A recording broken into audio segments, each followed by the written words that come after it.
E aí, estamos testando de novo, hein? Pra gente conseguir chegar nesse desafio. Boa noite a todos. Já tem gente aí? Vanessa, se você já me encontrou, faz um sinal aí pra gente entrar junto, falou? Estamos já já começando essa live. Entrou a Raquel aí, o Maicon. São todos bem-vindos. Fala aí, David. Vai chamando gente aí.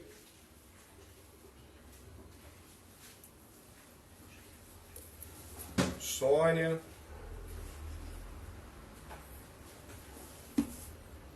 Estamos quase começando já, hein?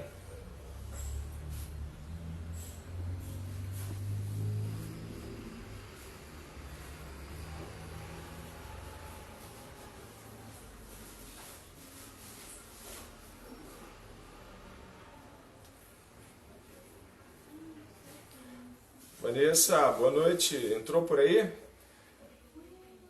Olha, se quiser a gente começa agora então. Vamos lá?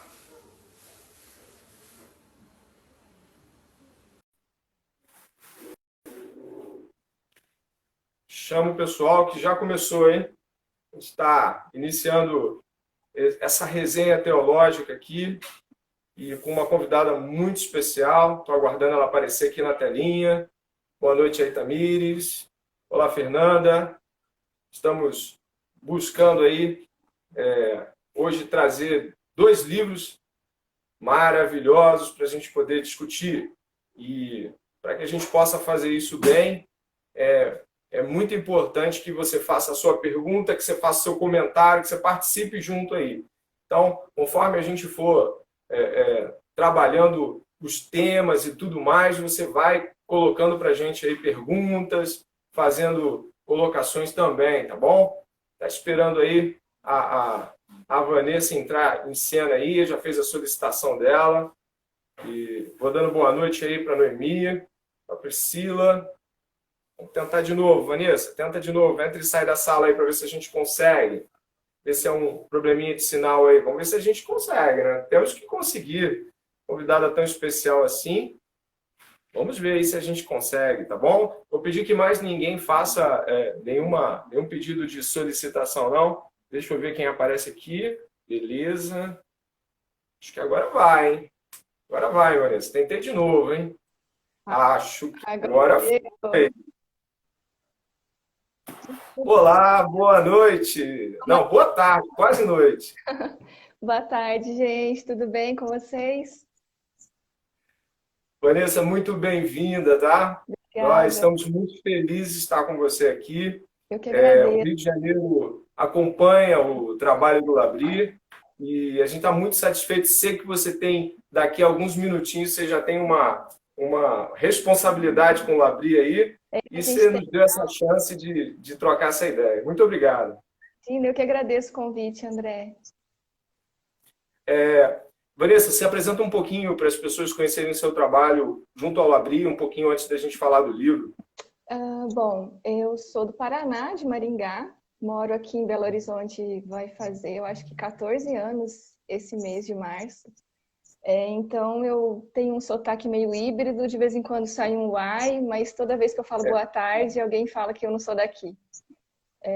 Então, enfim, sou formada em administração e depois eu fiz um mestrado em educação tecnológica e eu trabalho atualmente com gestão educacional, né? Coordeno os cursos online da Associação Brasileira de Cristãos na Ciência e também atuo no Labri Brasil, né? Que é uma organização voluntária e lá também eu coordeno o nosso curso de teologia, que daqui a pouquinho a gente vai ter uma aula. Excelente, excelente. Vanessa, a gente está aqui querendo te ouvir bastante, ou pelo menos o pouco que você puder, sobre o seu livro. O meu, Legal.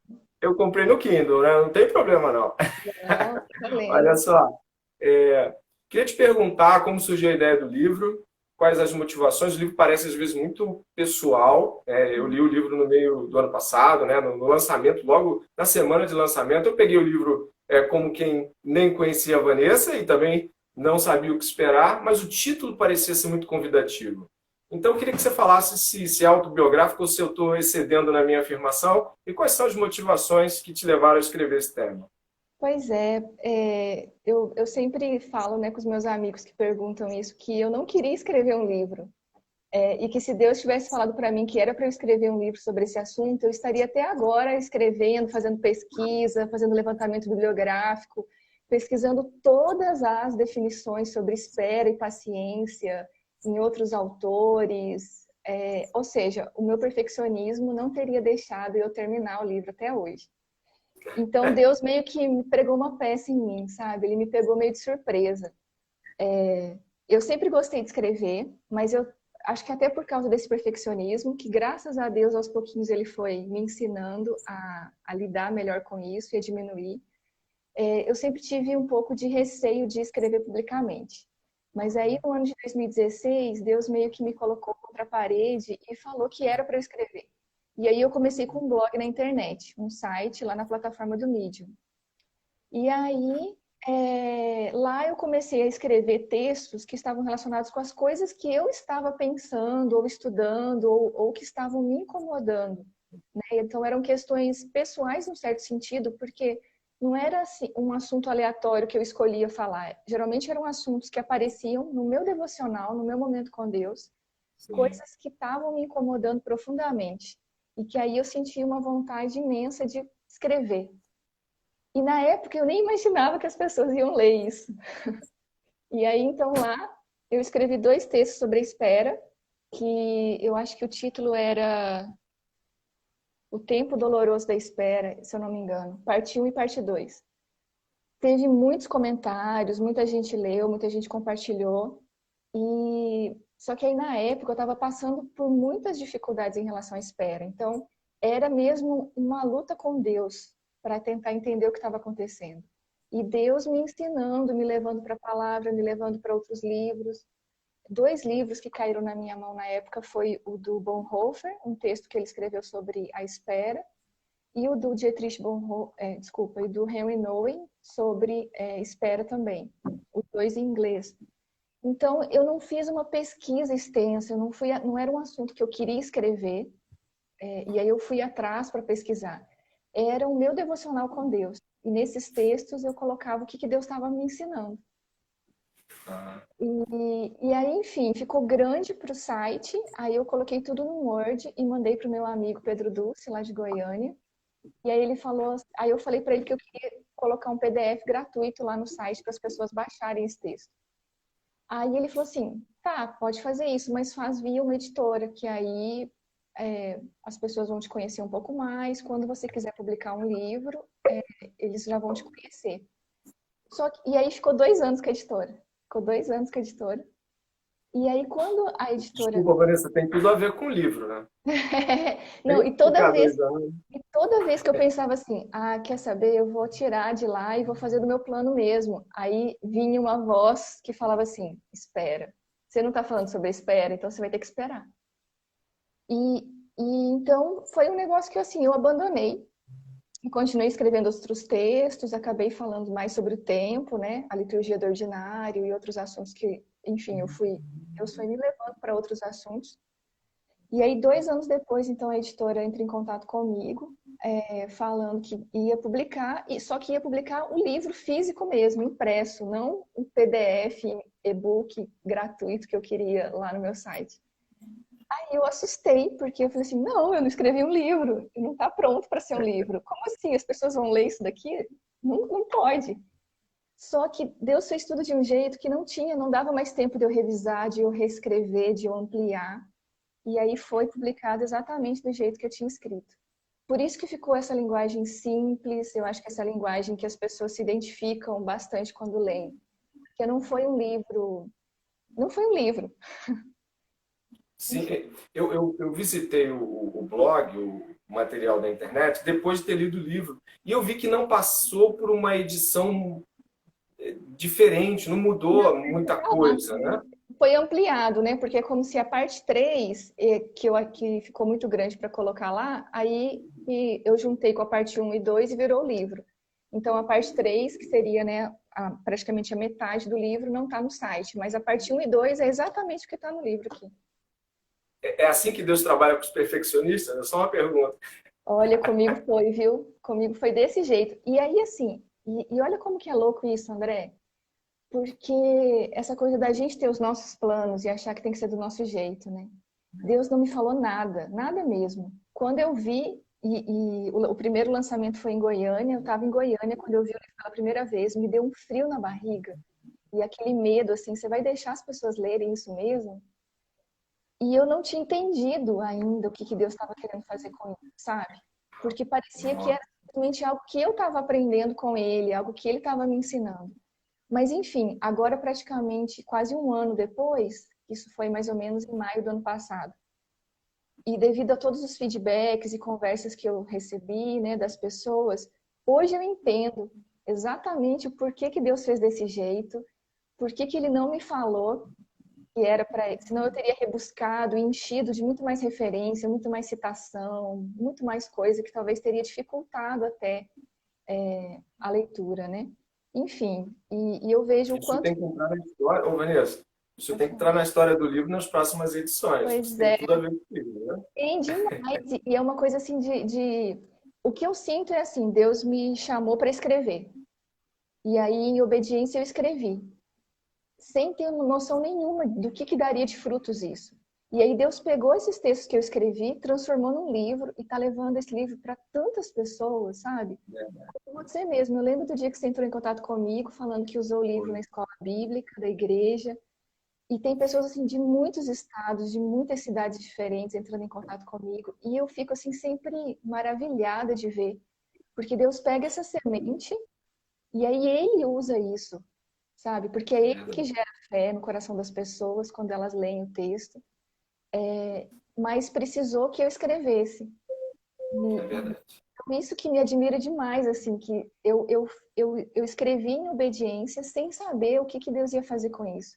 E aí Deus transforma isso num livro e leva para muitas pessoas em vários lugares do Brasil e usa através desses textos para fortalecer a fé e a esperança. Então, eu tô agora só de camarote assistindo o que Deus está fazendo. Tem pergunta. Pode responder? Ó, pintou uma Pode, aí. pode, Você já pode viu ler. aí? Ó? Lê para mim aí que aqui tá mais difícil de eu Que, acompanhar. deixa eu ver aqui. É. Que influência o Labri teve na sua vida para escrever um livro com uma temática tão singular de espiritualidade cristã como essa? Pergunta da Tamires. Nossa, teve tudo a ver. Agora, porque assim, quando eu escrevi esses textos lá no site, eu reli esses textos muitas vezes, muitas vezes. Era como se eu precisasse ler para entender também o que Deus estava querendo me ensinar sobre isso. E agora eu vejo que a cosmovisão por trás da forma como eu descrevo o nosso relacionamento com Deus tem tudo a ver com muito do que eu aprendi nesses 12 anos de Labri. A ideia, né, da soberania de Deus, do relacionamento de Deus conosco, momento a momento, que é uma coisa que o Schaeffer fala muito, a Edith fala muito também nos livros dela. E o engraçado é que foi meio que imperceptível. Eu não peguei isso e citei e falei que era isso, mas hoje, quando eu leio, eu vejo que a forma de enxergar quem é Deus, quem sou eu, como eu me relaciono com Deus, como esperar e viver o tempo em relacionamento com Deus, foi muito influenciada por tudo que eu tenho aprendido nesses anos de convivência no Labrim. Ótima pergunta. Eu tenho uma também para você. Pode falar. O lugar da espera. A espera é um lugar, então? A espera não é um tempo, é isso? Porque a gente vai ter aqui um desafio para pensar o lugar da espera. Para quem está chegando agora na live, aqui, ó, esse é o livro da Vanessa, tá? E o lugar da espera. O lugar é uma espera ou não? A espera é um lugar? Pois eu acho que eu fiquei muito confusa que nome dá para esse livro e esse foi o título de um retiro de mulheres que eu participei em maio, lá em Goiânia, de uma igreja presbiteriana, e aí acabou virando o nome do livro também, porque eu ia falar sobre esses temas. Mas hoje eu não sei se esse seria o nome mais interessante para ele. Mas, de qualquer modo, eu acho que a ideia é que a espera ocupa um lugar na nossa vida muito grande. Porque, para mim, quando eu comecei a pensar sobre esse assunto, especialmente sofrendo com algumas questões de espera, era como se só eu estivesse esperando e a vida de todo mundo estivesse acontecendo. E eu É estivesse verdade. fazendo coisa errada, já que eu não estava acontecendo na minha vida, ou Deus não estava, né, se relacionando comigo do mesmo jeito que estava cuidando das outras pessoas. Só que aí, então, depois de Deus me mostrar todas essas coisas, eu percebi que não, que a espera é parte da vida. Só que não é só um dia ou um momento específico, é quase que ela ocupa um espaço grande na nossa vida mesmo. E nós esperamos, de uma certa maneira, ao longo de toda a vida. Muitas vezes, quando a gente conquista algo que a gente espera, isso gera outras esperas, né? Sei lá, por exemplo, você espera casar. Aí você casa e você espera pelos filhos. Aí tem os filhos, aí você espera coisas ligadas à formação, ao crescimento deles.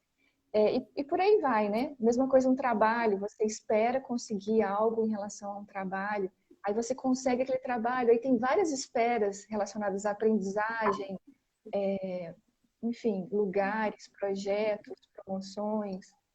Então, não seria um lugar físico, né? Mas um espaço que a espera ocupa na nossa vida, que é maior do que a gente talvez gostaria de imaginar ou de desejar, e que faz parte também do processo de transformação que Deus está fazendo nas nossas vidas. Ele usa a espera de um jeito muito importante, que ela é importante. Olha, excelente. Tem um trecho do livro que você faz uma citação, aí você vai me lembrar, como eu li no meio do ano passado, você vai me lembrar qual é não sei se é um pai apostólico, que vai falar que a espera foi ressignificada Sim, por Jesus Cristo do ponto de vista de que isso era coisa de escravo. Né? isso Esse mesmo. ponto do livro me chamou muito a atenção, isso discutiu com o meu coração, brigou comigo. Como é que você pensa trabalhar, de repente, isso aqui, se for possível, numa pergunta, como é que a gente, como cristão, pode pensar na espera do ponto de vista cristológico do pensamento, né? Exatamente, eu esqueci o nome dele também. Depois eu posso olhar aqui. É, mas é exatamente isso, porque a ideia da espera era você se submeter à vontade de um outro. Então, é engraçado isso, né, a gente pensar assim, porque pensa assim, eu quero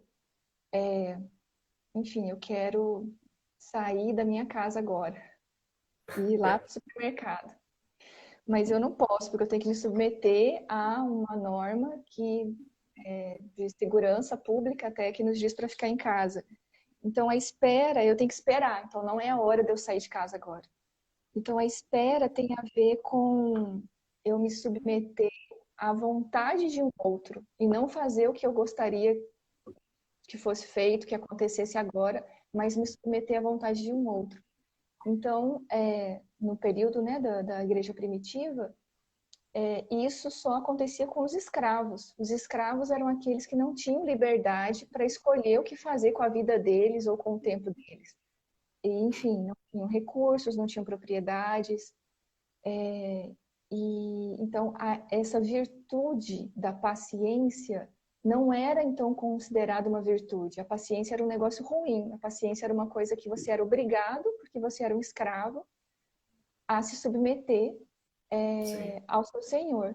Só que quando Jesus Cristo assumiu a forma de servo, ele assumiu também essa característica de se submeter à vontade de um outro, ao invés de fazer a vontade dele. E a gente sabe, né, pelos relatos, né, das cartas e dos evangelhos, que ele se esvaziou, então ele obedeceu a Deus, ele foi fiel ao Senhor, no sentido de tomar sobre ele o jugo do nosso pecado e morrer numa cruz no nosso lugar. Só que então, ao Jesus assumir essa atitude, exercitar a paciência e entregar a vontade dele, como ele mesmo orou, né? Não seja a minha vontade, mas a sua vontade. Ele transformou a paciência numa virtude. E aí o que é mais louco é que nós, como seguidores de Cristo, somos então também não só orientados, né? Mas é como se o ensino que ele nos traz e a forma como ele atua na nossa vida para nos transformar num tipo de pessoa que também vai ser capaz de ser paciente, também vai ser capaz de exercer a virtude da paciência nos nossos relacionamentos, no nosso dia a dia. E ao fazer isso, a gente também está testemunhando, né, dele para o mundo. É verdade, excelente. Ainda temos mais um minuto para uma pergunta? Tem até mais um pouquinho ainda. Que horas são? Tem mais um pouquinho? Eu Temos aí uns 5 minutos ainda? temos. Tem outro livro Temos? ainda ou não? Hã? Vai falar do outro livro também? O outro livro, eu não sei se vai dar tempo, porque você tinha aquele compromisso importante do Labri, daqui a pouco ainda tem, né? Eu acho que dá para a gente ir até umas 18h30, no máximo. Então, vamos lá. É, O pessoal mais também. uma perguntinha para você sobre esse aspecto todo que envolve a espera. Você falou hoje aí sobre esse olhar que você teve, até mesmo da situação que a gente está passando no nosso país hoje. Ou que tipo de olhar a gente pode ter diante dessa situação? Aqui no Rio de Janeiro está bem complicado, eu não sei como é que está em Belo Horizonte, você está em Belo Horizonte, né? Estou. Aí os casos Aqui está estão bem maiores, tem mais casos no Rio. Está bem complicado, a gente está em casa há bastante tempo e é claro, vamos sentindo um pouco mais esse isolamento, ainda mais, eu acho que cristãos amam contato, amam comunhão, as pessoas também, mas nós temos motivos especiais para crer que Sim. isso é fundamental para nós também. Antes até mesmo da gente poder fazer alguns comentários sobre o livro da Edith Schaefer, se você puder, eu gostaria de perguntar se você poderia nos dar um olhar para esse tempo de espera, um olhar especificamente para esse tempo de espera. Também estava pensando nisso e é uma coisa, eu acho que foi uma coisa que realmente nos obrigou a mudar muitas coisas nos nossos ritmos, né?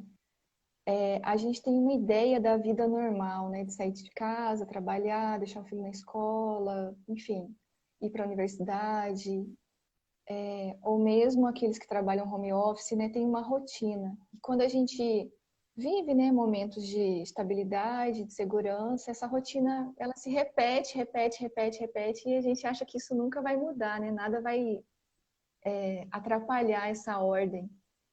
E aí, de repente, vem um caso como esse, em nível mundial, né? Que é quase como uma guerra mesmo, é algo que está alcançando praticamente todos os países e mudando completamente a rotina das pessoas. Enfim, eu acho que dá para fazer várias reflexões, mas uma coisa que me chamou muita atenção, que eu acho que seria legal compartilhar com vocês, é algo que eu falo muito no livro, que é sobre a nossa ilusão de controle. A gente tem uma ilusão de que a gente controla o nosso tempo, que a gente controla os nossos planos. E como eu falei, quando a gente tem uma certa estabilidade, a gente faz planos e eles acontecem, né? Eu mesma tinha várias viagens planejadas, né? Para falar em alguns lugares, eventos para participar, eventos que eu estou organizando. Então, em um cenário de estabilidade, de normalidade, a gente faz planos e as coisas acontecem, né? Claro que de maneira, às vezes, nem sempre como a gente planejou, mas a gente consegue viajar, consegue realizar o evento, consegue sair de casa, consegue trabalhar. E aí, uma situação como essa nos mostra que, na verdade, tudo isso é uma ilusão. O que existe na realidade é que nós não temos controle de absolutamente nada. E aí, como vem assim, aflora o nosso coração, o nosso medo, a nossa ansiedade, a dúvida em relação a várias coisas e em relação a Deus. Nossa, mas por que Deus está deixando isso acontecer? Nossa, mas se Ele é soberano, por que Ele não impediu isso? Nossa, mas por que tantas pessoas estão morrendo? Será que isso vai chegar até a minha casa? Será que isso vai acontecer com a minha família?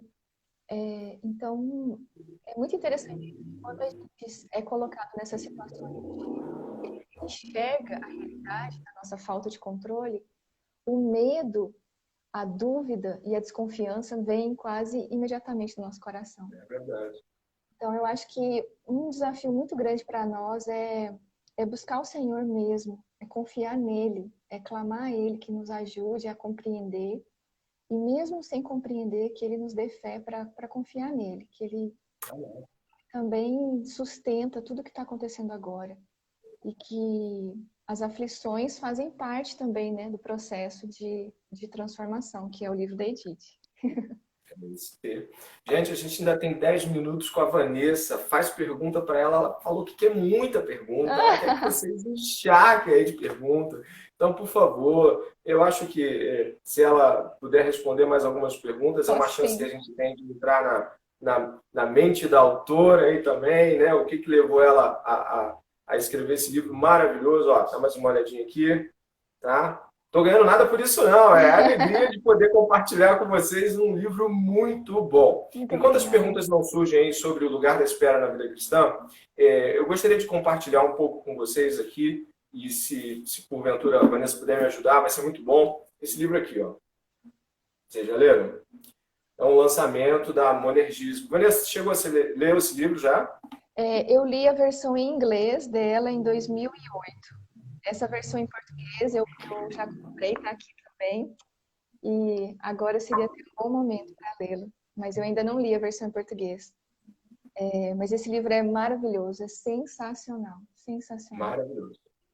Maravilhoso. A minha entrada, Vanessa, dentro do mundo da Edith, em termos literários, foi O que é uma família, que é Maravilhoso também. maravilhoso, né? Fizemos lá um estudo em nossa igreja sobre o que é uma família, várias aulas sobre o livro, e realmente isso me fez abrir os olhos. Eu que já amava Francis Schaeffer, caminhava Sim. lendo todos os seus escritos, tudo que eu encontrava, quando eu li a Edith, eu falei, peraí, é outro mundo e é um mundo maravilhoso também, entendeu? O próprio Schaeffer E falava que para compreender os livros dele tinha que ler os livros da Edith. é Porque mesmo? eles falam a mesma coisa, só que a linguagem da Edith é totalmente diferente.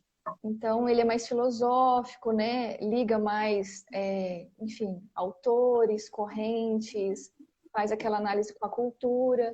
E a Edith, do ponto de vista mais da casa, né? Do dia a dia, das relações, ela fala as mesmas coisas, só que com uma outra linguagem, e aí complementa e fortalece o que o Schaeffer fala nos livros dele. É, você leu esse livro, você está lendo agora de novo, né? Essa foi a primeira entrada minha nele, então é a minha primeira leitura em Aflição. Mas o olhar que eu tenho, assim como tive com o que é uma família, é que a Edith consegue nos transportar para um aspecto de descrição. Ela descreve o cenário ao redor e descreve as sensações e tudo mais que aflige as pessoas de tal forma que parece que você está ao lado. Quando eu Ela é estava lendo aqui. descritiva mesmo, dos detalhes. Às vezes isso pode até deixar a leitura um pouco cansativa para alguns leitores, né, algumas pessoas, mas ela é muito descritiva mesmo, de falar do passarinho que está no galho cantando pela janela, e descreve a cena ali do conflito com a criança, o que está acontecendo. A posição do lenço, o copo, e daqui a pouco você já tem uma imagem toda construída. A aflição tem me trazido, em termos de construção como cristão, de forma parecida com o seu livro, uma ressignificação ao olhar de algo. Da mesma forma como eu li o seu livro e ressignifiquei vários aspectos da vida e da espera, a aflição tem me feito um olhar, tem me trazido um olhar muito peculiar, cristão e ressignificado da própria aflição. Né? Isso é comum, eu acho que na abordagem da Edith, ela faz com que coisas das quais você já está rodeado se tornem muito mais profundas no olhar da autora. Você quer trazer algo sobre esse livro que, de repente, É, possa nos é, eu, colocar eu, o que eu um olhar achei, a mais? o que eu achei legal também é um pouco semelhante àquilo que eu falei sobre a espera mesmo. Parece que a gente olha para o sofrimento, né, e para a aflição como algo que a gente não gostaria que acontecesse conosco. E na nossa sociedade do bem-estar, né, do conforto, a gente faz de tudo para evitar o sofrimento. Então, muito dos nossos hábitos, dos nossos comportamentos, das nossas escolhas, são para evitar o sofrimento a qualquer custo.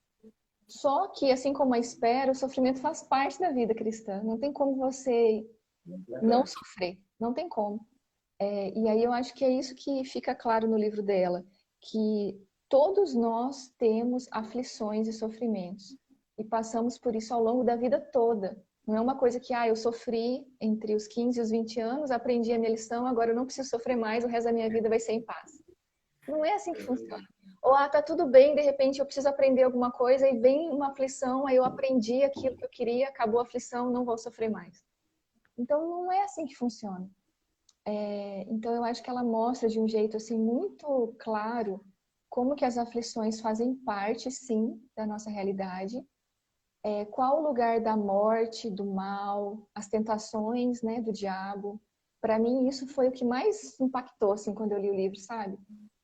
Quando ela usa o exemplo de Jó, e o relato do sofrimento de Jó, mostrando que o que estava por trás era aquela aposta cínica de Satanás, que chegou a questionar Deus no sentido de duvidar de que era possível Jó amar a Deus se não fosse pelos benefícios que ele tinha. E aí a Edith fala que essa aposta cínica continua acontecendo na vida de todos nós. Então é como se o tempo inteiro Satanás nos afligisse para provar a tese dele de que nós não somos capazes de amar a Deus em meio à aflição e sofrimento. Se Deus não realizar o que nós gostaríamos ou trazer algum tipo de sofrimento, né, seja por uma doença, uma morte, uma dificuldade, nós vamos negá-lo, nós vamos desprezá-lo, porque nós não somos capazes de amá-lo de maneira real, verdadeira, sem os benefícios que ele nos dá. Então, isso, quando eu li, assim, me impactou muito, muito.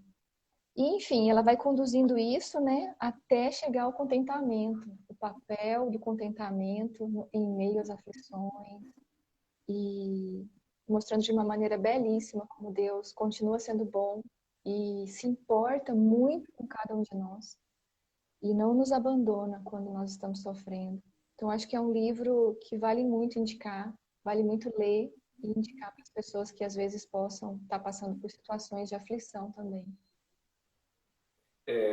Nesse capítulo onde ela fala de Jó, me chama muita atenção porque mais para o fim ela vai dizer que a recompensa, entre aspas, de Jó foi uma visão ampliada de Deus, uma visão diferente. E quando ela cita um pouco mais à frente, em outro capítulo, um casal holandês, dono de lojas, e ele descobriu aos 50 anos de idade que tinha um câncer cerebral, ela começa a conduzir o discurso mostrando que tanto a dor daquele homem quanto tudo que ele já viveu era um papel singular que Deus tinha dado àquele homem, né? Ela está trabalhando ali quase como uma vocação para a ideia de que a aflição traz a nós um significado, se não singular, pelo menos um significado que ninguém pode substituir em termos de uma aflição do outro, né? Isso a sua mesmo. espera não pode ser a espera de mais ninguém, né? Exatamente. Eu até separei um trechinho aqui. Posso ler uma frase? Pode, à vontade. Tem uma frase aqui que ela fala o seguinte: há um gigantesco significado e propósito nas nossas aflições individuais. Somos indivíduos e as nossas aflições são individuais em função de nossa história, circunstância e ambientes pessoais, de nossas personalidades com todas as suas forças e fraquezas. Ninguém terá o mesmo conjunto de aflições que você ou eu, e ninguém terá a mesma experiência específica de frustrações e agonias. Por mais que a gente experimente, né, doenças, separações, conflitos, morte, enfim, decepções, términos, desemprego, enfim, o conjunto de aflições pode ser o mesmo, mas a forma com que cada um experimenta aquela aflição, por causa desse conjunto específico de cada um, a minha história, a minha personalidade, o meu temperamento, meus dons e talentos, tudo isso faz com que ao eu experimentar a minha aflição dessa maneira, seja único. E isso dá um testemunho diante das pessoas e diante do mundo invisível mesmo, de como eu vou enfrentar isso. E, enfim, ela vai mostrando de uma maneira belíssima como a gente continua enfrentando o sofrimento e passando pelas aflições em relacionamento com Deus. E isso faz toda a diferença. Vanessa, deixa eu lhe perguntar uma coisa. São 6h30 e caiu uma pergunta aqui para você em relação ao seu livro. E aí, faz ou não faz? Pode fazer. Pode. Programa que eu gosto de conversar, aí já era. Carioca também. Ó, a Aline está perguntando como a espera se relaciona com a liturgia do ordinário. Eu acho que você deu uma beliscada aí na ideia da liturgia do ordinário, e a Aline está perguntando como a espera se relaciona com a liturgia do ordinário. Muito bom, gente. Pois é, esse tema do tempo é um tema que é tão importante, sabe, gente? Acho que se tivesse uma coisa que eu acho que a gente precisa aprender é como viver o tempo ordinário, o hoje, o dia de hoje, 24 horas, em relacionamento com Deus. Só que nesse dia não vão acontecer coisas super sensacionais. No nosso dia é um dia comum, é um dia comum. O ordinário tem a ver com isso, o comum, o simples, o rotineiro, né? Então, ainda mais agora, né, com muitos de nós dentro de casa, é o acordar, preparar o café, as famílias que têm crianças, né, preparar alguma coisa para as crianças e, enfim, deve estar um pouco de caos, né, com as crianças dentro de casa o tempo todo e aí preparar coisas para elas e tanto o estudo quanto a brincadeira, quanto o devocional, o preparar as refeições, lavar a louça depois, É, cuidar de si, né, o tomar banho, se alimentar, arrumar a casa. Enfim, todas essas coisinhas são coisas rotineiras que geram muitas vezes o tédio, que geram muitas vezes a impaciência, que gera muitas vezes essa sensação de que eu queria que alguma coisa mais interessante acontecesse na minha vida. Só que o que eu tenho aprendido é que esses momentos do comum têm significado. E o problema é que eu acho que a nossa geração ela está perdendo a capacidade de lidar com a impaciência e com o tédio, sabe? E é justamente nesse momento de espera, tipo assim, não tem nada para ver na televisão. Não quero, cansei já de ver série. Não quero ler nenhum livro. O que eu vou fazer? Aí surge aqui o tédio. E o tédio é justamente um espaço para você usar a sua imaginação e a sua criatividade. É nesse momento que as crianças vão criar brincadeiras, vão criar histórias, vão conversar, sabe, inventando aquelas cidades, vão pegar os brinquedos. E eu falo um pouco sobre isso naquela palestra sobre formação afetiva dos jovens, que a gente está criando uma sociedade que não sabe esperar, não sabe lidar com o tédio, porque vai sempre para o celular, né? A gente está sempre sendo entretido com alguma coisa, seja as redes sociais, seja um vídeo no YouTube, seja uma palestra que eu estou ouvindo. Por mais que a gente tenha muito conteúdo bom, a gente não consegue mais lidar com a espera.